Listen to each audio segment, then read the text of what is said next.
សកម្មភាពនាំស្រីម៉ៅដើរលេងសប្បាយមាំអាណិតណាបងប្អូនអើយយូរបានឡើងទៅជួបម្ដង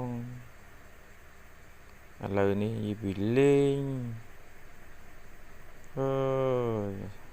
ម្នាក់ឯងគត់បើមានគ្នាមិនដឹងជាយ៉ាងណាទេចាំលើកក្រោយនាំទៅគ្នាច្រើនក្តីសុខគាត់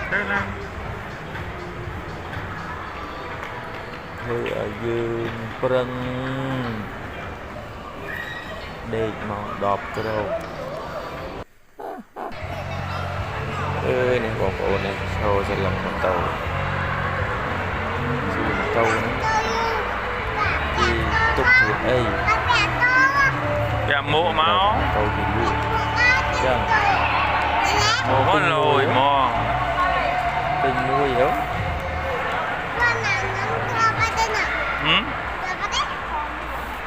អស់ចំណោចគេមើលមុខច្រើនអូនថ្លៃណាស់សនៅគៀកយើង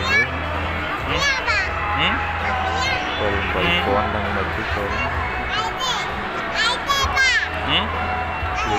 បានទៅមើលតោទៅមុខទី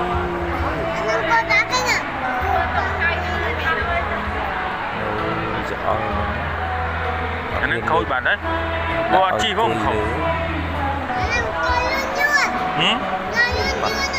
លឿនទៅនឹងលឿននេះមួយគោ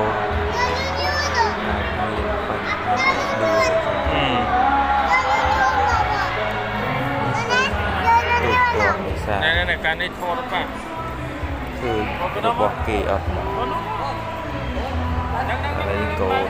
សំណប់ខ្ញុំពុកថតអីខ្ញុំបងយល់មកអត់